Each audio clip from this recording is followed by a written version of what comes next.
Hi, welcome all, welcome to मुफ्त study. आज हम अपने चैनल पे नई वीडियो स्टार्ट कर रहे हैं। क्लास 6 की कंप्यूटर की बुक है ट्रैक पैड, उससे रिलेटेड वीडियो स्टार्ट करेंगे। उसका पहला चैप्टर आज हम पढ़ने की कोशिश करेंगे और समझने की कोशिश करेंगे कि इस चैप्टर में क्या क्या बताया गया और हमें क्या सीखने को मिलेगा। तो क्लास 6 की बुक है ये आपकी ट्रैक पैड। इसका पहला चैप्टर है categories of computer and computer language.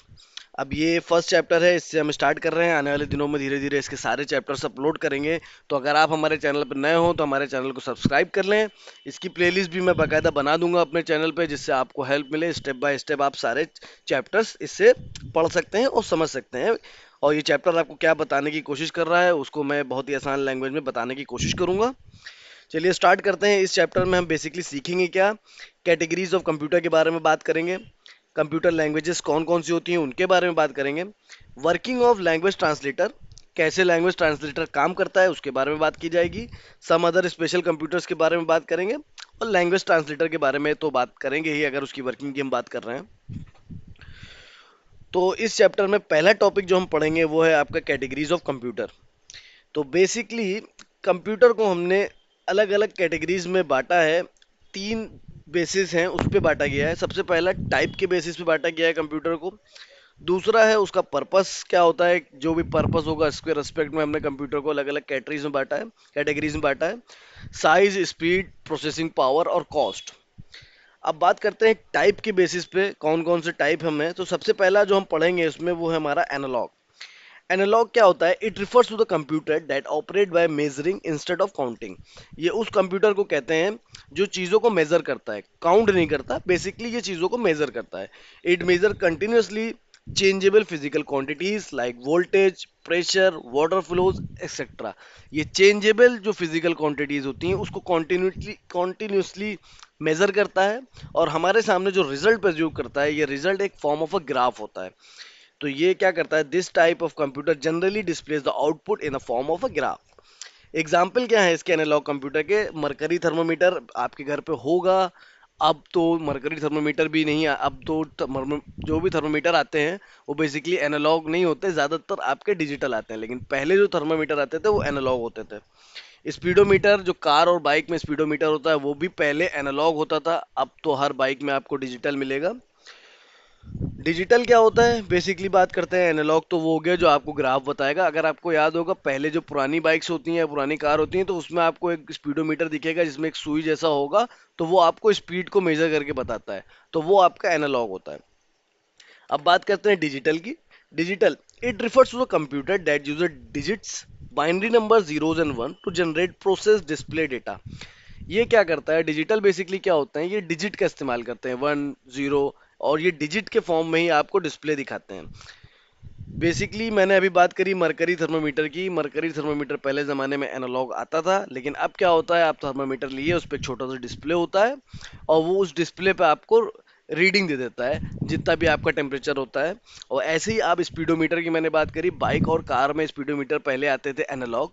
अब क्या आते हैं डिजिटल। अगर आप देखेंगे तो डिजिटल आपको डिजिट की फॉर्म में स्पीड बता देगा, गाड़ी कितनी स्पीड पे चल रही है। बेसिकली क्या होता है, जो डिजिटल होते हैं ये ज़्यादा एक्यूरेट होते हैं, इनकी एक्यूरेसी ज़्यादा होती है एनालॉग के मुकाबले। और अगर बहुत ही सिंपल एग्जांपल मैं आपको बताऊं, आपके घर में जो बिजली का मीटर लगा हुआ है, इलेक्ट्रिसिटी मीटर, वो भी एक एग्जांपल है किसका? डिजिटल कंप्यूटर का। हाइब्रिड क्या होता है? हाइब्रिड तीसरा टाइप है। तो हाइब्रिड बेसिकली क्या होता है? एक डिजिटल मीटर और एनालॉग मीटर की कॉम्बिनेशन को, मतलब डिजिटल कंप्यूटर और एनालॉग के कॉम्बिनेशन को हम लोग क्या बोलते हैं? हाइब्रिड। ये क्या करता है? दोनों की फंक्शनैलिटी को अपने अंदर रखता है। A digital computer, while processing and displaying the data, it uses the speed of an analog computer and the accuracy of a digital computer. अब ये एनालॉग कंप्यूटर की स्पीड को और एक्यूरेसी किसकी लेता है? आपके डिजिटल कंप्यूटर की। तो ये दोनों का मिक्सचर होता है। सिंपल एग्जांपल मैं इसको आपका बताता हूँ। जो घर पे ब्लड प्रेशर नापने की मशीन होती है जिससे हम लोग ब्लड प्रेशर को मेजर करते हैं, वो आपका एक हाइब्रिड कंप्यूटर का एग्जांपल है। हॉस्पिटल्स में बहुत ज़्यादा यूज होता है। The heartbeat measuring machine used in hospital is the most common example of the hybrid computer. तो टाइप के बेसिस पे तीन तरह के हैं, एनालॉग, डिजिटल और हाइब्रिड। एनालॉग आपका क्या है?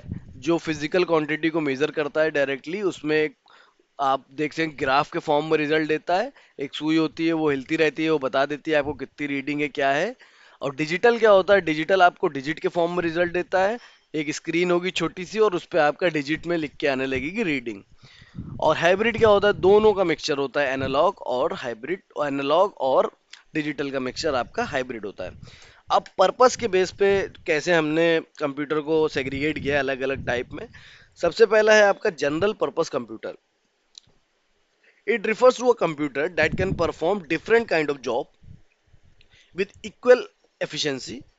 Personal computer, including desktop, notebook, smartphones and tablet, are the example of the general purpose computer. General purpose computer क्या है, जो डिफरेंट तरह की जॉब करते हैं, जो हमारे पास नॉर्मली कंप्यूटर आपके पास होगा, घर पे होगा, नॉर्मली उनको हम क्या बोलते हैं, वो जनरल पर्पस कंप्यूटर हैं। नोट पैड हो गए आपके, या स्मार्टफोन जो हम यूज़ करते हैं, ये आपके जनरल पर्पस कंप्यूटर हैं, जो आपका काम आसान कर रहे हैं और अलग अलग तरह के काम करते हैं और इनकी एफिशिएंसी भी इक्वल होती है। तो इनको बोलते हैं हम लोग general purpose computer. Special purpose computer क्या होते हैं, it refer to a computer that is use for specific purpose. It does its single task very quickly and cannot be used for another purpose. These type of computer are generally used for controlling the process of manufacturing and for the weather forecasting system. Special purpose computer क्या है, basically special computer purpose जो होता है, special purpose के लिए उसको बनाया जाता है और वो एक ही काम करता है कॉन्टिन्यूटी से, और उसका काम ही वही होता है, वो एक काम करेगा, उसके अलावा कोई दूसरा काम नहीं करेगा। तो स्पेशली उसको क्रिएट करा जाता है। एग्जाम्पल मैं आपको देता हूँ, जैसे इसमें बुक में भी दिया है, मैन्युफैक्चरिंग फर्स में मशीनें लगी हुई हैं। प्रोडक्ट आपका मान लेते हैं, एक बड़ी कंपनी है, कोई भी एमएनसी है या कोई भी बड़ी कंपनी है या कोई भी मैन्युफैक्चरिंग फर्म है, वो कोई प्रोडक्ट बना रही है। तो एक उनके पास सीएनसी मशीन टाइप का होगा, कंप्यूटर होगा, वो वही काम को, वही प्रोसेस को कॉन्टिन्यूटी एक लूप में करती जा रही होगी, करती जा रही होगी। तो उसका काम एक ही है, मान लेते हैं वो पैकिंग कर रही है, तो वो कंप्यूटर सिर्फ पैकिंग करेगा। उसका काम क्या है, पैकिंग करना। उसको इस तरह से प्रोग्रामिंग करा गया है कि वो सिर्फ पैकिंग करेगा। तो ये क्या है, स्पेशल पर्पस कंप्यूटर है। जैसे हमारे पास जो घर पे होता है, हम उसमें वर्ड पैड पे भी काम करते हैं, एक्सेल पे भी काम करते हैं, गेम भी खेलते हैं, मूवी भी देखते हैं, दुनिया भर के काम कर लेते हैं। तो स्पेशल नहीं है वो। स्पेशल पर्पस क्या होता है, जो स्पेसिफिक किसी काम के लिए बनाया गया, उसको बोलते हैं हम लोग स्पेशल पर्पस कंप्यूटर। अब तीसरी कैटेगरी क्या है, size, speed, processing power and cost. अब हमने इस पे भी अलग अलग कंप्यूटर्स को अलग अलग कैटेगरी में बांटा, साइज पे उनके, उनकी स्पीड पे, उनकी प्रोसेसिंग पावर और कॉस्ट के रिस्पेक्ट में। तो सबसे पहले बात करते हैं हम लोग माइक्रो कंप्यूटर की। अब micro computer is a type of computer that has one processor and it's processing unit. एक प्रोसेसर होता है इसके पास, वन माइक्रो प्रोसेसर होता है और एक प्रोसेसिंग यूनिट उसकी होती है। It is a small and less expensive, ये छोटा होता है और कम महंगा, ज़्यादा कॉस्टली नहीं होता। This type of computer is made to be use by single user at a time. और ये कंप्यूटर एक सिंगल यूजर एक बार में ही यूज करेगा इसको। A microcomputer is also called a personal PC and some example of the microcomputers are, अब example दिए हैं। बेसिकली माइक्रो कंप्यूटर क्या है, जो हमारे घर पे कंप्यूटर है वो माइक्रो कंप्यूटर है। उसमें एक सिंगल पर्सन आएगा, आराम से काम करेगा, वो हमारा सस्ता भी है और हमारे लिए एफिशिएंसी से काम भी करता है। तो वो हमारा पर्सनल कंप्यूटर जो है उसको हम लोग माइक्रो कंप्यूटर बोलते हैं। बेसिकली छोटे सा फॉर्म में मैं आपको ये बताना चाहूंगा। अब माइक्रो कंप्यूटर के अलग अलग टाइप कौन से, डेस्कटॉप, लैपटॉप। अब डेस्कटॉप और लैपटॉप में क्या फर्क है, डेस्कटॉप और लैपटॉप में फर्क है। It is a personal computer develop for regular use and generally place in a single location on a desk on a table. Desktop क्या होता है, डेस्कटॉप आपका एक डेस्क या टेबल पर रख दिया जाता है और पर्सनल काम के लिए उसको यूज किया जाता है। और उसके अलग अलग कंपोनेंट्स होते हैं, कीबोर्ड होता है, माउस होता है, स्टोरेज डिवाइस होती है, और सब कनेक्ट होते हैं एक दूसरे से वायर के थ्रू, या वायरलेस भी आते हैं अब तो, वायर या वायरलेस के थ्रू वो सब कनेक्टेड होते हैं। तो उसमें आपका डिस्प्ले होगा, मॉनिटर होगा, आपका कीबोर्ड होगा, माउस होगा, ये सारी चीज़ें एक दूसरे से कनेक्टेड होगी और ये एक डेस्क पर रखा होगा। इसको हम लोग एक जगह से दूसरी जगह नहीं ले जा सकते। We can not carry this type of computer. Desktop computers are generally use in school, colleges and office. अब ये आपका स्कूल में यूज होते हैं, कॉलेजेस में यूज होते हैं, ऑफिस में यूज होते हैं। एक जगह पे इनको सेटअप कर दिया जाता है, एक मॉनिटर रख दिया जाता है, keyboard, CPU, central process unit, उनकी सारी चीज़ें वहाँ पर रख के और उनको वहीं पे हम लोग इंस्टॉल कर देते हैं। इनको एक जगह से दूसरी जगह नहीं ले जा सकते। दूसरा टाइप क्या होता है, दूसरा टाइप होता है laptop. Laptop it is a portable and small digital computer that is suitable for use while travelling.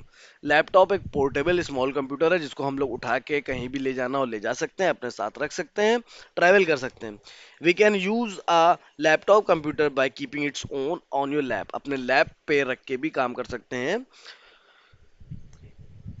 Laptop computer has built in mouse, उसके अंदर माउस होता है, मॉनिटर होता है, कीबोर्ड होता है। अब क्या है, ये हमारा जो डेस्कटॉप था, डेस्कटॉप में सारी चीज़ें अलग अलग थी, कीबोर्ड अलग था, माउस अलग था, वायर से कनेक्टेड था। लेकिन लैपटॉप क्या होता है, उसी के अंदर माउस इनबिल्ड होता है, उसी के अंदर डिस्प्ले इनबिल्ड होता है, उसी के अंदर हार्ड डिस्क होती है, उसी के अंदर उसकी बैटरी होती है। After fully charging the battery we can use the laptop without the power for 4 hour. लगभग जनरली इसमें लिखा है 4 घंटे, 4 घंटे से ज़्यादा भी हम लोग यूज़ कर सकते हैं। वो डिपेंड करता है कि आपका कि लैपटॉप की बैटरी का बैकअप कितना अच्छा है। जितना अच्छा बैकअप होगा उतना अच्छा वो काम करेगा। Laptop computers are mostly used by marketing executive who travel frequently far from office. अब क्या है, जो लोग ऑफिस से ज़्यादा दूर ट्रैवल करते हैं, मार्केटिंग एग्जीक्यूटिव जो होते हैं जनरली वो लैपटॉप का इस्तेमाल करते हैं। लेकिन आज के दौर में हर आदमी ज़्यादातर लैपटॉप ही प्रेफर करता है। डेस्कटॉप जनरली आपको ऑफिस पे ही मिलेगा, स्कूल कॉलेजेस में ही मिलेगा, क्योंकि अब कोविड के बाद से आपको पता है वर्क फ्रॉम होम का ज़्यादा चलन हो गया है, तो जिसकी वजह से अब लैपटॉप ही, कंपनीज भी लैपटॉप प्रेफर करती हैं, जिससे आदमी घर पे बैठे बैठे काम कर सकता है। इसके बाद तीसरे तरह का जो कंप्यूटर है हमारे पास, उसको बोलते हैं टैबलेट। टैबलेट भी एक पोर्टेबल कंप्यूटर होता है, छोटा सा कंप्यूटर होता है, that is smaller than a laptop, और वो लैपटॉप से भी छोटा होता है आपका। It has a touch screen and its primary input device instead of mouse. अब माउस की जगह उसके पास टैबलेट में टच स्क्रीन होती है। अब हमको कुछ भी काम करना होगा हम टच करके काम करेंगे। जैसे हम स्मार्टफोन में काम करते हैं, वैसे स्मार्टफोन से थोड़ा सा बड़ा होता है हमारा टैबलेट, और हम टच करेंगे स्क्रीन और उसको कमांड देंगे, वो काम करेगा। Similar to a laptop, the tablet computer also has a rechargeable battery, और इसमें भी आपकी रिचार्जेबल बैटरी होती है जैसे लैपटॉप में होती है। A tablet computer generally provides fewer features than a laptop, लेकिन लैपटॉप से कम फीचर होते हैं आपके टैबलेट में। जो टैबलेट होता है उसमें थोड़े से फीचर्स कम होते हैं, लेकिन लैपटॉप के मुकाबले लैपटॉप में ज़्यादा फीचर होते हैं। The tablet computers are commonly use by professional various organisation, और लैपटॉप के साथ साथ टैबलेट्स भी बहुत जगह यूज होता है, अलग अलग ऑर्गेनाइजेशंस में टैबलेट्स को भी यूज किया जाता है। ये हो गई आपकी माइक्रो कंप्यूटर की बात। तीन तरह के माइक्रो कंप्यूटर मैंने आपको बताया, एक हुआ डेस्कटॉप, एक हुआ लैपटॉप, एक हुआ टैबलेट। डेस्कटॉप आपका क्या होता है, मॉनिटर, कीबोर्ड, माउस सब अलग अलग होता है, एक जगह पे हम लोग उसको इंस्टॉल कर देते हैं, वो वहीं पे रहता है, उसको हम लोग साथ में लेके इधर उधर ट्रैवल नहीं कर सकते। आपका लैपटॉप क्या होता है, उसके अंदर इनबिल्ड माउस होता है, डिस्प्ले भी उसी में इनबिल्ड होता है, कीबोर्ड भी इनबिल्ड होता है, हार्ड डिस्क भी उसी में इनबिल्ड होती है, और ट्रैवल करके टाइम उसको हम साथ में ले जा सकते हैं चार्ज करके, उसमें बैटरी होती है। टैबलेट क्या होता है, लैपटॉप का छोटा फॉर्म होता है, लैपटॉप से थोड़ा सा छोटा होता है, और उसमें टच स्क्रीन भी अवेलेबल होती है। अब तो आजकल लैपटॉप्स में भी टच स्क्रीन अवेलेबल हो गई है। और टैबलेट्स में क्या होता है कि फ्यूचर थोड़े से कम होते हैं लैपटॉप के मुकाबले, तो उतना काम नहीं, एफिशिएंसी से नहीं कर सकता टैबलेट जितना हमारा लैपटॉप कर सकता है। अब बात करते हैं मिनी कंप्यूटर्स की। मिनी कंप्यूटर्स क्या होते हैं? Mini computer is also known as mini is a type of computer that is bigger than, more expensive and more powerful than a micro computer. अब मिनी कंप्यूटर क्या होते हैं, ये थोड़े से महंगे होते हैं और थोड़े से बड़े होते हैं माइक्रो से, और एक्सपेंसिव होते हैं, और ये थोड़े से पावरफुल ज़्यादा होते हैं। इट कंटेन वन और मोर माइक्रो प्रोसेसर। अब उसमें क्या था, एक माइक्रो प्रोसेसर लगा था माइक्रो कंप्यूटर में, इसमें क्या होता है एक से ज़्यादा माइक्रो कंप्यूटर लगे होते हैं। This type of computer is mainly used for scientific and engineering computations। ये क्या होता है कि ये जो होते हैं आपके मिनी कंप्यूटर्स, ये साइंटिफिक या इंजीनियरिंग कैलकुलेशन के लिए यूज होते हैं, उनको कंप्यूट करने के लिए यूज होते हैं। इसमें एक से ज़्यादा माइक्रो प्रोसेसर लगे होते हैं। A mini computer has the capability to serve a number of user simultaneously. उसमें क्या था, एक बार में एक यूजर आता था, आपका माइक्रो कंप्यूटर में सिंगल यूजर के लिए था। लेकिन आपके जो मिनी कंप्यूटर्स हैं ये एक से ज्यादा यूजर्स को एक बार में सर्व कर सकते हैं। It also known as a small और मिड साइज सर्वर कंप्यूटर। इनको हम लोग स्मॉल और मिड साइज सर्वर कंप्यूटर भी बोलते हैं। Some common example of mini computers are PDP-11, PDP-8, HP-3000। इनको हम लोग सर्वर कंप्यूटर ही बोल सकते हैं। सर्वर कंप्यूटर बेसिकली क्या होता है, एक से ज्यादा यूजर उस पर लॉग इन कर सकते हैं। तो यहाँ पे इन्होंने बताया है, server computer is also computer that provide data and other services to the computer. It is use in office where many computer are connected to the each computer. Server क्या होता है, सर्वर बेसिकली क्या होता है, एक ऐसा computer होता है जो मेन कंप्यूटर होता है आपके ऑफिस का, और उससे अलग अलग कंप्यूटर्स को कनेक्ट कर दिया जाता है, जो डेटा को ट्रांसफर कर सकता है हर कंप्यूटर पे, और हर कंप्यूटर उससे कनेक्टेड होता है। मेन फ्रेम कंप्यूटर के बारे में अब बात करते हैं। मिनी की बात हो गई, अब मेन फ्रेम क्या होता है। Main frame computer are very large, fast and powerful and more expensive than the mini computer. अब ये क्या होता है, ये मिनी से भी पावरफुल होते हैं, फास्ट होते हैं और मिनी कंप्यूटर से भी ज़्यादा एक्सपेंसिव होते हैं। They can have multiple micro processor as their processing units. उसमें एक से ज़्यादा था, इसमें मल्टीपल हो सकते हैं, 2 3 4 5 आपके प्रोसेसर लगे हो सकते हैं, माइक्रो प्रोसेसर।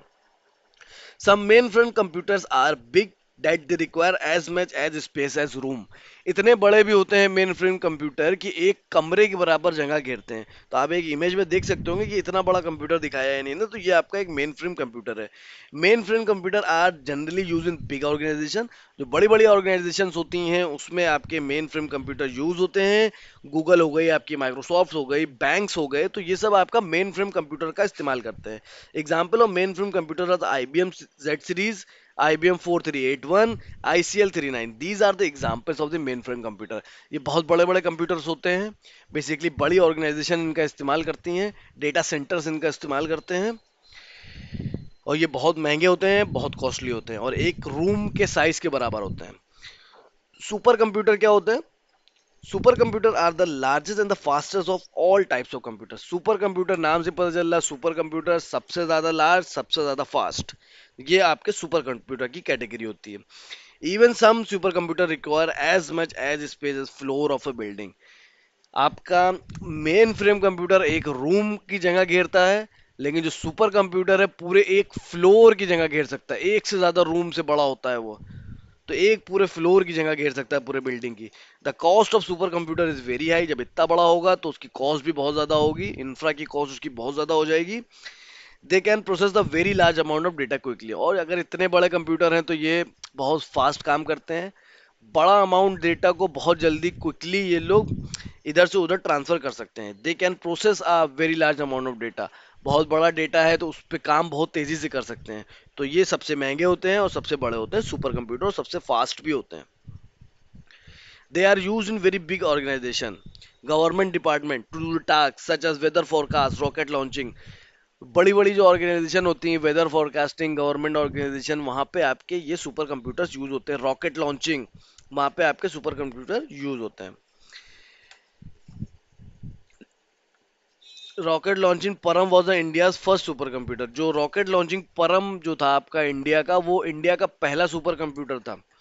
तो ये एक काम की बात है, मतलब याद जनरल नॉलेज की बात है कि जो पहला आपका परम रॉकेट लॉन्चिंग, जो आपका जो परम था, इंडिया का फर्स्ट सुपर कंप्यूटर है। रॉकेट लॉन्चिंग तो अलग चीज है, वो उसको मिक्स ना करिएगा। वो परम was the India's first super computer develop in 1991। तो परम इंडिया का पहला सुपर कंप्यूटर था, 1991 में डेवलप हुआ था। Some other example of super computer are Pace, Titan, Sunway, TaihuLight and Pratyush, Pratyush Mihir. ये आपके सुपर कंप्यूटर के कुछ एग्जांपल हैं, लेकिन पहला सुपर कंप्यूटर का नाम याद रखिएगा, जनरल नॉलेज के लिए है आपका। परम आपका पहला सुपर कंप्यूटर था इंडिया का। अब बात करते हैं some other special computers. Apart from the type of the computer that we have discussed in the previous section, there are some, यहाँ पे कुछ और भी तरह कंप्यूटर को कैटेगराइज किया गया है। सबसे पहले बात करते हैं, हमने क्या बात करी, माइक्रो, मिनी, मेन फ्रेम और सुपर कंप्यूटर, चार ये हो गए। और हमने इससे पहले बात करी थी एनालॉग, डिजिटल और हाइब्रिड। अब हम बात करते हैं आपका और कौन कौन से हैं हमारे पास। Embedded computer. Embedded computer is a special type of microprocessor based system that is developed for performing a specific task। अब ये एक ऐसा माइक्रो प्रोसेसर, मतलब छोटा प्रोसेसर लगा हुआ है इसके अंदर, इसको इस तरह से डेवलप करा गया है, ये स्पेसिफिक किसी एक टास्क को ही करेगा, ये उसके लिए इसको डेवलप कर रहा है। It is different from a general purpose computer like PC. PC के मुकाबले ये एकदम अलग होता है, ये एक स्पेशल टास्क के लिए होता है। Today's embedded computer are used in various application. Some commonly used application of the embedded digital camera, microwave और ATM। एम्बेडेड कंप्यूटर के एग्जाम्पल है आपका डिजिटल कैमरा, माइक्रोवेव्स और आपका एटीएम। डिजिटल कैमरा जो होता है वो स्पेशल टास्क के लिए डिजाइन करा गया, आप उससे फोटो क्लिक करते हैं, वीडियो बनाते हैं, उसका काम इतना ही है। तो उसके अंदर एक माइक्रो प्रोसेसर लगा होगा छोटा सा, और वो अपना काम क्या कर रहा है, वीडियो रिकॉर्डिंग कर रहा है, इमेज को कैप्चर कर रहा है। एटीएम जो होता है वो भी आपका एक एम्बेडेड कंप्यूटर है। आप जाते हैं एटीएम कार्ड में, एटीएम में कार्ड लगाते हैं, पैसा निकालते हैं, उसका क्या काम है, स्पेसिफिक टास्क है पैसा निकालने का। माइक्रोवेव आपका एक एम्बेडेड कंप्यूटर की टाइप है, और माइक्रोवेव भी क्या करता है, आप जाते हैं उसमें खाना गर्म करते हैं, खाना बनाते हैं, उसका काम बस इतना ही है। बात करते हैं डिजिटल कैमरा की। The digital camera is one of the most commonly use embedded computer. सबसे ज्यादा कॉमनली यूज होने वाला एम्बेडेड कंप्यूटर हमारा क्या है, digital camera. Due to the use of the embedded computer, cameras have become very smart and provide lots of features that were not present in the older cameras. अब जिसके पास पुराने कैमरे होंगे या किसी ने देखे होंगे, हम पुराने ज़माने में जो कैमरे आते थे उसमें रील पड़ती थी, तो वो डिजिटल कैमरा नहीं होता था। तो अब जब एम्बेडेड प्रोसेसर को कैमरे के अंदर लगाया गया तो कैमरे के फीचर्स बढ़ गए। The main function of the camera are to capture photos, shoot videos. It also has a memory to store and capture the photos and videos. इसका एक ही स्पेशल टास्क है, वो क्या है, शूट करेगा वीडियोस, कैप्चर करेगा वीडियोस, शूट करेगा photos, बस इसका यही काम है। इसके बाद स्टोरेज भी होता है जिसमें ये फोटोज को सेव करता रहता है। बात करते हैं एटीएम को। एटीएम भी आपका एक एम्बेडेड कंप्यूटर का टाइप है। एटीएम क्या है, ऑटोमेटेड टेलर मशीन होती है एटीएम का full form. Is another example of the embedded computer that allow us to withdraw money from our bank account anywhere and any time. This machine is connected to the ATM server. When we withdraw some money from ATM an equal amount is debited from our bank account. अब क्या है कि ये एक embedded computer है आपका ATM. तो जब आप एटीएम से कोई भी मनी निकालते हैं तो वो क्या करता है, जितना पैसा वो आपको देगा उतना ही आपके अकाउंट से कट जाएगा। तो ये भी एक स्पेशल टास्क के लिए बनाया गया है। Microwave that we use at our home is also an example of an embedded computer that allows to warm cook food. अभी मैंने बताया जो माइक्रोवेव है वो भी एक एग्जांपल है आपका एम्बेडेड कंप्यूटर का। क्या करता है, खाने को गर्म करता है, खाने को पकाता है। It contain a computer system embedded inside to control the time and temperature. इसके अंदर एक छोटा सा कंप्यूटर सिस्टम हमने लगा दिया है जो टाइम और टेम्परेचर को कंट्रोल करता है। अब एक और टाइप है आपका कंप्यूटर का जिसको बोलते हैं hand held computer. A handheld computer is a type of computer that can easily be stored in your pocket and can be used by holding in our hands. Handheld का मतलब क्या, हाथ में हम उसको होल्ड कर सकते हैं, अपनी जेब में रख सकते हैं। तो ये एक तरह का कंप्यूटर है जो हम अपने हाथ में लेके चलते हैं या अपनी जेब में रख सकते हैं। Most handheld computers have a touch screen on which we input data by using our fingers. ज़्यादातर हैंडहेल्ड आपको टच स्क्रीन मिलेंगे और उस पर हम लोग जो भी इनपुट करते हैं कैसे करते हैं, अपनी उंगलियों से टच करके उस पर इनपुट देते हैं। Some commonly used example of the handheld are smartphone, smartwatch, PDS and gaming console. Smartphone हमारा क्या है, हैंड हेल्ड कंप्यूटर का एग्जाम्पल है। हमारे पास स्मार्टफोन है, सबके पास होता है जनरली। आप ये वीडियो अगर देख रहे होंगे तो स्मार्टफोन पे ही देख रहे होंगे, तो वो आपका क्या है, हैंड हेल्ड कंप्यूटर का एक एग्जाम्पल है। गेमिंग कंसोल जो होते हैं टच स्क्रीन वाले, वो भी आपके एक हैंड हेल्ड कंप्यूटर का एग्जाम्पल है।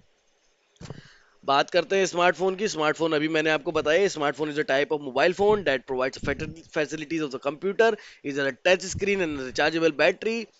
तो स्मार्टफोन में क्या होता है, टच स्क्रीन होती है, फैसिलिटीज होती हैं आपके छोटे से कंप्यूटर की। पहले जमाने में स्मार्टफोन तो होते नहीं थे, सिर्फ फोन होते थे, तो उसके अंदर फोन भी होता है और कंप्यूटर के फीचर भी होते हैं और रिचार्जेबल बैटरी भी होती है। टच स्क्रीन होता है, टच स्क्रीन से हम लोग इसको इंस्ट्रक्शन देते हैं और ये हमारे कमांड पे वर्क करके हमको आउटपुट दे देता है।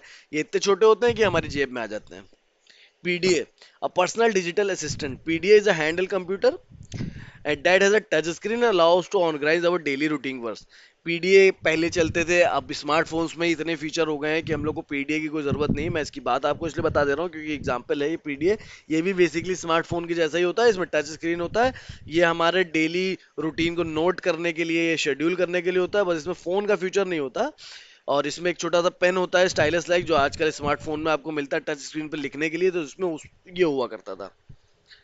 स्मार्ट वॉच जो आपने देखी होगी, डिजिटल कंप्यूटर का एक एग्जांपल है स्मार्ट वॉच। और एम्बेडेड कंप्यूटर भी उसको बोल सकते हैं आप, छोटा सा, और वो हैंड हेल्ड भी आपका होता है।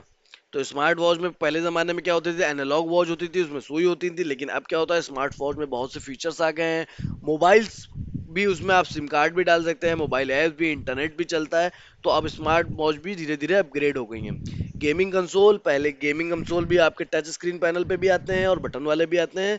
तो gaming console is also a video game console, is a computing device specially design to play video game. इसको स्पेशली डिजाइन किया था वीडियो गेम्स खेलने के लिए। We can connect the gaming console to the television to play the, हम इसको अपनी TV से भी कनेक्ट कर सकते हैं, टेलीविजन से। Some commonly use example of the gaming console are Sony, PlayStation, Nintendo, GameCube and Nintendo WII। तो ये इसके एग्जाम्पल हैं आपके गेमिंग कंसोल के। तो बात करते हैं आगे, प्रोग्रामिंग लैंग्वेजेस की बात करते हैं कि हमारे पास कौन कौन सी प्रोग्रामिंग लैंग्वेजेस हैं। वीडियो थोड़ी सी बड़ी हो रही है, लेकिन मैं इसी वीडियो में कवर करने की कोशिश करूंगा, एक ही वीडियो में पूरा चैप्टर। तो आप लोग पूरी वीडियो को देखें, और मैं कोशिश कर रहा हूँ अच्छे से आपको एक्सप्लेन करने की, आपको सारी चीज़ें समझ में आए। Computer language. कंप्यूटर लैंग्वेज क्या है? अब कंप्यूटर को नॉर्मल भाषा तो समझ में आती नहीं है, जो इंग्लिश या हिंदी में हम बात करते हैं, तो उसकी उससे कम्युनिकेट तो करना पड़ेगा। तो उसके लिए एक स्पेशल लैंग्वेज होती है, उसको हम लोग बोलते हैं कंप्यूटर लैंग्वेजेस। तो a computer cannot understand any instruction that we may give in English or any other language. To communicate with computers, we need some special language, which are called computer language or the programming language. अभी जैसे मैंने बताया, तो computer से बात करने के लिए हमें एक स्पेशल लैंग्वेज की जरूरत पड़ती है, जिसको हम लोग कंप्यूटर लैंग्वेज और प्रोग्रामिंग लैंग्वेज बोलते हैं। A computer language is the medium by which instruction are transmitted to the computer to perform a specific task. अब कंप्यूटर लैंग्वेज एक ऐसी लैंग्वेज है जो हमारे लिए एक मीडियम है, जिससे हम कंप्यूटर को इंस्ट्रक्शन देते हैं। जो भी हमें उसको इंस्ट्रक्शन देने होते हैं, वो इंस्ट्रक्शन हम उसको कंप्यूटर की लैंग्वेज में देंगे, तभी वो इस स्पेसिफिक टास्क को परफॉर्म कर पाएगा। It is a set of words, symbol, codes that the computer can understand. ये एक सेट ऑफ वर्ड्स हो सकते हैं, कोई सिंबल हो सकता है, कोई कोड हो सकता है, जो कंप्यूटर अंडरस्टैंड करे। बेसिकली क्या, टच स्क्रीन फोन है मेरे पास, तो मैं टच कर रहा हूँ, तो कंप्यूटर को पता चल रहा है कि मैं उसको कोई कमांड दे रहा हूँ, तो इसके पीछे कोई प्रोग्रामिंग चल रही है। तो ये ऐसे मेरे टच पे काम नहीं कर रहा, उसको मेरा टच थोड़ी ना समझ में आता होगा, तो उसके लिए कोई प्रोग्रामिंग काम कर रही होगी। The processor of writing a program is called programming. The process of writing a program is called programming. अब किसी प्रोग्राम को लिखने के प्रोसेस को हम लोग क्या कहते हैं? प्रोग्रामिंग कहते हैं। People who writes program are called programmers, और जो लोग प्रोग्राम लिखते हैं उनको बोलते हैं हम लोग programmer. There are number of programming language world wide. अलग अलग लैंग्वेजेस यूज होती हैं programming language. Some language were developed for specific computers, other were developed for specific uses, such as scientific or business or specific application. Basically क्या, अलग अलग language use होती हैं, बहुत सी प्रोग्रामिंग लैंग्वेज यूज होती हैं जिनका अलग अलग यूज है। कुछ अलग कुछ लैंग्वेज एक स्पेसिफिक पर्पस के लिए बनाई गई हैं, कुछ लैंग्वेज का स्पेसिफिक यूज है, कुछ लैंग्वेज साइंटिफिक और बिजनेस एप्लीकेशंस के लिए होती हैं only. Computer language are classified into two major categories. दो मेजर कैटेगरीज में हमने कंप्यूटर लैंग्वेज को क्लासिफाई किया है। सबसे पहली है हमारी लो लेवल लैंग्वेज, दूसरी है हमारी high level language. Low level language को भी फर्दर दो कैटेगरीज में डिवाइड करा गया है, machine language and assembly language. और हाई लेवल को हमने तीन कैटेगरीज में डिफाइन करा है, third third generation language 3GL, fourth generation language 4GL and natural language 5GL। तो मशीन लैंग्वेज को हम लोग 1GL कहते हैं, असेंबली लैंग्वेज को हम लोग 2GL कहते हैं। ये दोनों आपकी 1 और 2 किस में आती है? लो लेवल लैंग्वेज में आती हैं। 3GL, 4GL एंड 5GL ये आपकी आती है हाई लेवल लैंग्वेज में। तो लो लेवल लैंग्वेज की बात करते हैं हम लोग। Low level language is a programming language that is machine dependent. A program written in a machine dependent language runs only on one particular type of computer. अब ये क्या है? ये लो लेवल लैंग्वेज है, तो ये डिपेंड करती है जिस मशीन के लिए इस प्रोग्राम को लिखा गया है, ये प्रोग्राम सिर्फ उसी पे ही काम करेगा। इसका मतलब ये मशीन डिपेंडेंट लैंग्वेज है, ये उसी मशीन पे ही काम करेगी। तो इसको हम लोग, ये लो लेवल लैंग्वेज का मतलब क्या है? ये मशीन डिपेंडेंट लैंग्वेज होती है, जिस मशीन के लिए प्रोग्राम लिखा गया है ये उसी मशीन पे ही काम करेगी। This type of program is not easily portable to other type of computer. अब ये जो प्रोग्राम होते हैं, इनको हम लोग अदर कंप्यूटर पे पोर्ट नहीं कर सकते, ये जिस कंप्यूटर के लिए लिखा गया है ये उसी पे ही काम करेगा। There are two categories of low level machine language. These machine languages these are machine language and assembly language. दो लो लेवल लैंग्वेज होती हैं, अभी मैंने बताया, एक होती है मशीन लैंग्वेज और एक होती है आपकी असेंबली लैंग्वेज। 1GL आपकी मशीन लैंग्वेज को कहते हैं और असेंबली लैंग्वेज को कहते हैं हम लोग 2GL। अब बात करते हैं मशीन लैंग्वेज क्या होती है। 1GL आपकी machine language is the only language understood by the computer. It is also known as the first generation language. Machine language is अकलौती ऐसी लैंग्वेज है जो कंप्यूटर को समझ में आती है, और इसको हम लोग first level language, first generation language भी बोलते हैं। Machine language is very difficult for programmer to use because it only consists of 2 digits। जो आपकी मशीन लैंग्वेज होती है, बहुत ही मुश्किल लैंग्वेज होती है, क्योंकि सिर्फ 2 डिजिट से मिलके बनती है, 0 और 1, कॉल्ड बाइनरी डिजिट्स और bits. where the bit 0 represent the off state and the bit 1 represent the on state। तो मशीन लैंग्वेज सबसे डिफिकल्ट लैंग्वेज मानी जाती है क्योंकि ये दो डिजिट से मिलके बनती है, 0 और 1 से, जिसे 0 रिप्रेजेंट करता है ऑफ को और आपका 1 रिप्रेजेंट करता है ऑन स्टेट को। अब बात करते हैं असेंबली लैंग्वेज की। To overcome the inconvenience of the machine language and assembly language वो डेवलप। अब इसमें जो खामियां थी मशीन लैंग्वेज में, इसकी खामियों को, कमी को पूरा करने के लिए हम लोगों ने एक लैंग्वेज और इजाद करी जिसको बोला जाता है assembly language. It is also known as the second generation language, 2GL इसको बोलते हैं हम लोग, second generation language. It is a language in the program codes are written in a form of alphanumeric symbols called mnemonics। अब हम लोगों ने नई लैंग्वेज बनाई जिसमें प्रोग्राम हम लोग किस में लिखते थे, निमोनिक्स भाषा में।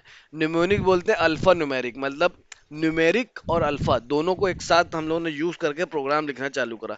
इंस्टेड ऑफ 0 और 1, 0 और 1 को हटा के हम लोगों ने अल्फाबेट और नंबर दोनों का इस्तेमाल करके प्रोग्राम लिखना चालू करा। In the assembly language a programmer rights abbreviation such as A for addition, C for compare, L for load, M for multiply। Because of this feature, it is also known as symbolic language। इसमें A for addition, C for compare, L for load हम लोग abbreviations का भी use करते हैं इस language में, और इसी वजह से इसको सिंबॉलिक लैंग्वेज भी बोलते हैं। इसके बाद बात करते हैं हम लोग हाई लेवल लैंग्वेज की। High level language is the programming language that enables a programmer to write program that are machine independent। Low level language machine dependent थी, जो प्रोग्राम लिखे जाते थे वो उसी मशीन पे चलते थे। लेकिन अब हम लोगों ने हाई लेवल लैंग्वेज भी शुरू करी। तो हाई लेवल लैंग्वेज क्या होती है, मशीन इंडिपेंडेंट होती है, मतलब जरूरी नहीं जिस मशीन के लिए प्रोग्राम लिखा गया उसी पे चले, आप दूसरी मशीन पे भी चला सकते हैं। These type of language are considered as the high level language because they are closer to the human language। इनको हाई लेवल इसलिए बोला जाता है क्योंकि जो हम लोग नॉर्मल ह्यूमन भाषा इस्तेमाल करते हैं उससे क्लोज है उसके। The main advantage of high level language over low level language is that they are easier to read, write and maintain। सबसे बड़ा एडवांटेज इसका यही है कि ये आसान है लिखना, पढ़ना और इनको मेंटेन रखना, इनके कोड्स को, ये थोड़ा उसके रिस्पेक्ट में आसान होती है जो हम लोगों ने लो लेवल लैंग्वेज की बात करी। There are three main categories of high level language which are third generation language, fourth generation language and the natural language. तो तीन कैटेगरीज अभी मैंने आपको बताई, third generation language, fourth generation language and the natural language. Third generation language क्या होती है, third generation language 3GL, the programmer writes a series of English like words that tells the computer what to accomplish and how to accomplish। अब programmer एक code लिख रहा है English language की जैसा, इंग्लिश वर्ड्स का इस्तेमाल करके कोड लिख रहा है जो कि कंप्यूटर को बता रहा है तुम्हें क्या करना है और कैसे करना है। तो ये आपका इंग्लिश लैंग्वेज से मिलते जुलते वर्ड्स का इस्तेमाल किया जा रहा है इसमें। Many third generation language also use arithmetic operator such as asterisk, star for multiply, plus for addition। These English light words are arithmetic notation make it easy for the programmer to write the program। ज्यादातर जो आपकी third level की language है यानी third generation language है वो arithmetic के symbols का इस्तेमाल करते हैं, प्लस का इस्तेमाल करते हैं एडिशन के लिए, स्टार का इस्तेमाल करते हैं मल्टीप्लाई के लिए। तो ये क्या होता है कि ये जो नोटेशन का इस्तेमाल हो रहा है, ये नोटेशन थोड़ा सा लैंग्वेज को आसान कर देते हैं प्रोग्रामर के लिए प्रोग्रामिंग करने के लिए। तो ये लो लेवल लैंग्वेज से थोड़ी इजियर वे है चीज़ों को समझने का। अब इस पे प्रोग्रामिंग इजीली हो जाती है, उसमें हम लोग के पास सिर्फ 0 1 और प्रोग्रामिंग करना लो लेवल लैंग्वेज पे मुश्किल था। और वो प्लेटफॉर्म डिपेंडेंट थी, मतलब जिस सिस्टम के लिए लिखी गई है उसी सिस्टम पे चलेगी। ये प्लेटफॉर्म इंडिपेंडेंट भी है और इस पे इंग्लिश के जैसे वर्ड का इस्तेमाल किया जाता है प्रोग्रामिंग के लिए।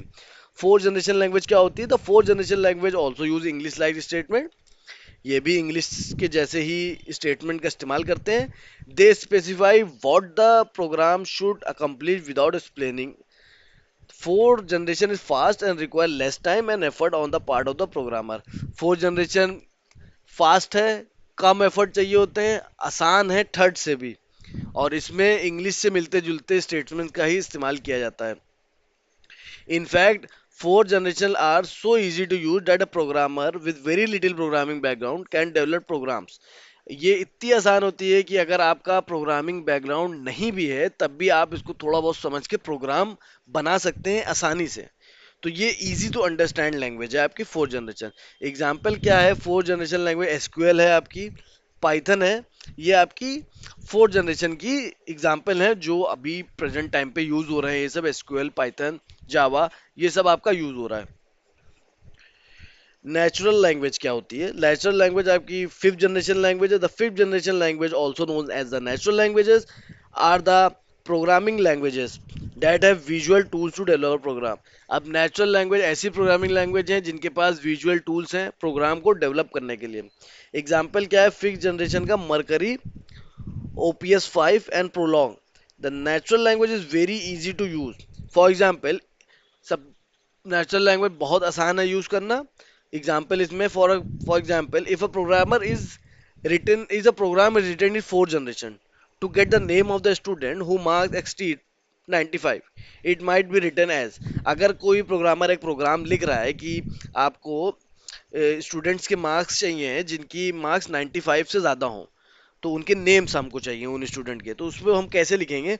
उसको दिखाया है, select last name first name from student where marks is greater than 95। तो ये एक कोड हो गया आपका फोर्थ जनरेशन लैंग्वेज में, नॉर्मल कोड इन्होंने कर दिया। इससे पता चल रहा है, आपको पता चल रहा है select last name first name, last name first name student का सेलेक्ट करेगा, किन स्टूडेंट का? जिनके मार्क्स 95 से ज़्यादा है। अब अगर नेचुरल लैंग्वेज भी सेम प्रोग्राम लिखेगी तो कैसे लिखेगी? बस आपको उसको बोलना है, tell me the name of the student with the marks over 95। आप उसको बोलेंगे तो वो आपको बता देगा। खाली इसको इतने नॉर्मल भाषा में आपको लिख देना, tell me the name of the student with the marks over 95। Natural language were also often associated with the expert and artificial intelligence. These systems are popular in medical scientific field but are not widely used in a business application. Artificial intelligence आपने सुना होगा, ये आपकी natural language का ही हिस्सा है। Chat GPT के बारे में सुना होगा, और गूगल का जेमिनाई आया है आर्टिफ एआई। तो एआई आपके क्या है? नेचुरल लैंग्वेज का ही पार्ट है, एग्जाम्पल है। आपको बस उनको लिखना है नॉर्मल भाषा में, कोई कोडिंग नहीं चाहिए। आप इंग्लिश में लिखिए, हिंदी में लिखिए, तो वो आपको उसके रिस्पेक्ट में आपको आउटपुट दे देंगे। एडवांटेज क्या है हाई लेवल लैंग्वेज की? क्या एडवांटेज है? High level language user friendly है, जैसे मैंने बताया कोडिंग करना आसान होता है। High level language is similar to the English language, और इंग्लिश लैंग्वेज की तरह ही है, वोकेबलरी भी बेसिकली सही होती है, और इसलिए ये आसान है। High level language require less time to write a program, कम टाइम लगता है प्रोग्राम को लिखने में हाई लेवल लैंग्वेज में।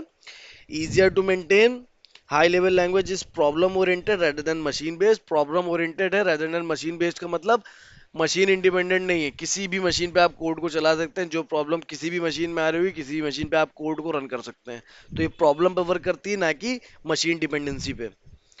The program written in the high level language can be translated into the machine language and therefore can run any computer with appropriate translator.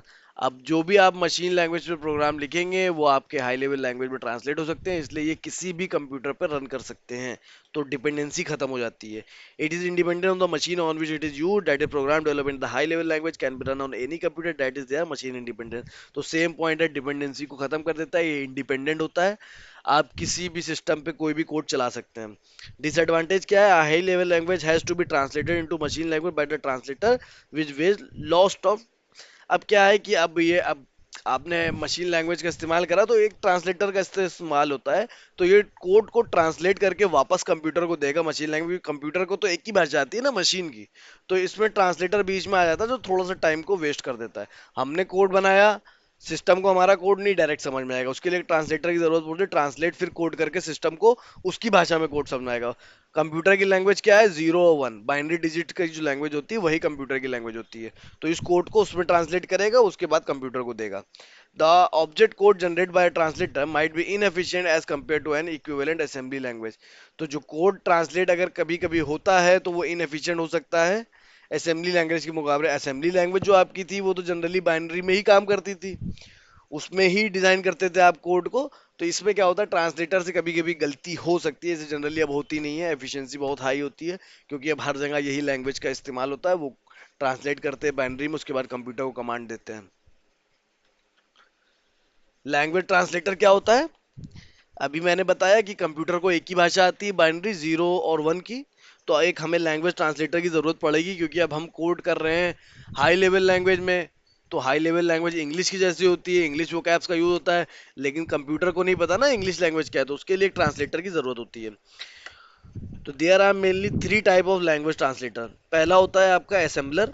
N assembler is a program use to translate assembly language into the machine language so that the computer can understand it. अब आपका पहला होता है assembler. Assembler क्या करता है कि एक प्रोग्राम होता है जो असेंबली लैंग्वेज को ट्रांसलेट करता है किसमें, मशीन लैंग्वेज में, क्यों, कंप्यूटर उसको समझ सके। कंपाइलर क्या करता है, दूसरा होता है compiler. Compiler is a software that convert the entire source code into the machine language before executing. Compiler क्या करता है, एग्जीक्यूशन से पहले ही पूरे के पूरे कोड को आपका मशीन लैंग्वेज में कन्वर्ट कर देगा। It convert the entire program into the machine language at once and it display the error for the whole program together.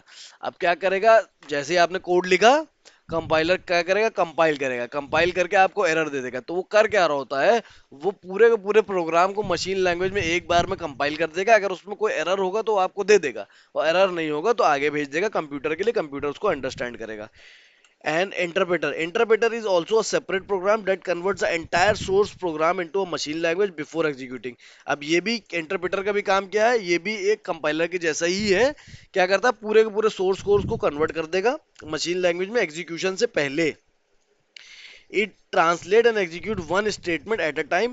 It read the code statement, convert it to one or more machine line, instruct them to execute them, and it display the error for the one line at a time, and it goes to the next line only after the error is corrected. अब ये क्या कर रहा है, एक line सबसे पहले आई, एक लाइन को इसने ट्रांसलेट किया, one line at a time translate किया, कन्वर्ट करा मशीन लैंग्वेज में। अगर कोई एरर आएगा तो आपको दे देगा, अगर एरर नहीं आएगा तो उस लाइन को एग्जीक्यूट कर देगा। उसके बाद दूसरी लाइन पे आएगा, उसमें एरर अगर कोई आता है तो फिर ये वापस रिटर्न करेगा, और अगर नहीं आता तो उसको आगे एग्जीक्यूट कर देगा। तो ये लाइन बाय लाइन करता है, और एक एक लाइन पे आप अगर पहली लाइन में एरर आ गया तो आपको पहली लाइन को सही करना पड़ेगा, तभी ये दूसरी लाइन पे काम करेगा। तो ये इंटरप्रेटर का काम होता है। Working of the language translator transfer. अब यहाँ पे वर्किंग दी हुई है, लैंग्वेज ट्रांसलेटर्स कैसे काम करते हैं। The program written in high level language must be translated into machine language by using a translator called assembler, compiler and interpreter.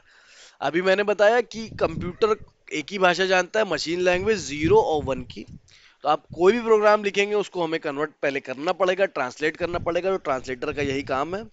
Translator क्या करते हैं, कन्वर्ट करते हैं मशीन लैंग्वेज को।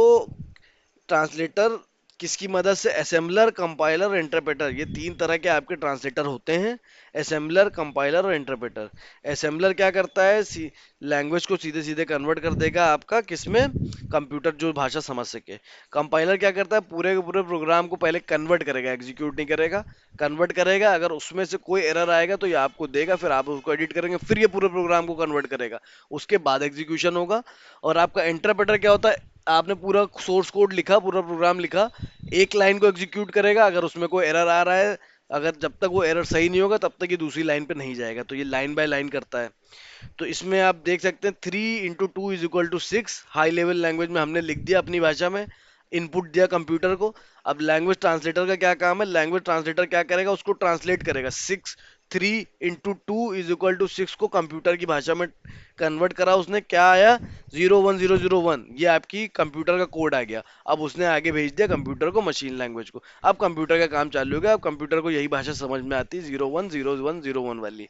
तो हमने लिखा 3 × 2 = 6, हमको 6 दिख रहा है डिस्प्ले पे, लेकिन बैकएंड पे क्या चल रहा है, बैकएंड पे पहले उसने उसको बाइनरी लैंग्वेज में कन्वर्ट करा, और उस बाइनरी लैंग्वेज को फिर आगे भेजा। अब कंप्यूटर को एक ही भाषा समझ में आती है, बाइनरी लैंग्वेज की, तो कंप्यूटर बाइनरी लैंग्वेज पे ही काम करेगा।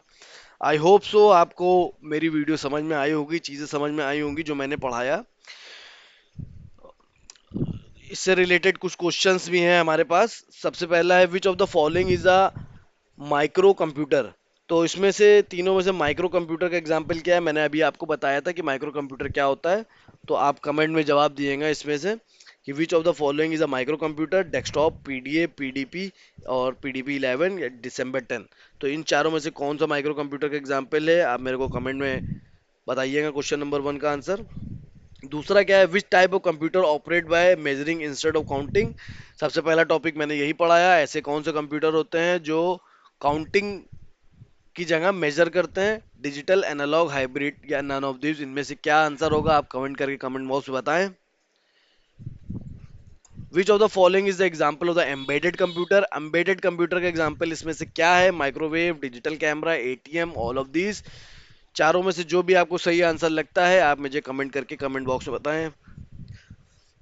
Which of these languages can computer understand, इसमें से कंप्यूटर कौन सी लैंग्वेज को अंडरस्टैंड करता है? असेंबली लैंग्वेज को, हाई लेवल लैंग्वेज को, मशीन लैंग्वेज को, या 4GL लैंग्वेज को? आप इसका भी आंसर कमेंट बॉक्स में दें। और लास्ट क्वेश्चन है, which of the following is the third generation language, इसमें से थर्ड जनरेशन लैंग्वेज कौन सी है? Assembly language, high level language, machine language, या लो लेवल लैंग्वेज? चारों में से जो भी सही जवाब हो आप कमेंट बॉक्स में कमेंट करें। आई होप आपको ये वीडियो अच्छी लगी होगी। अगर वीडियो अच्छी लगी है तो चैनल को सब्सक्राइब करें, दोस्तों के साथ शेयर करें, लाइक करें, अपना सपोर्ट यूं ही देते रहें। आने वाले टाइम में इस बुक की मैं सारे चैप्टर्स बनाने की कोशिश करूंगा, तो ये मेरा पहला चैप्टर था। तो अगर आप चाहेंगे तो मैं और सारी वीडियोस बनाऊंगा, उसके लिए मुझे आपके सपोर्ट की ज़रूरत है। चैनल को लाइक करें, सब्सक्राइब करें। Thank you for watching.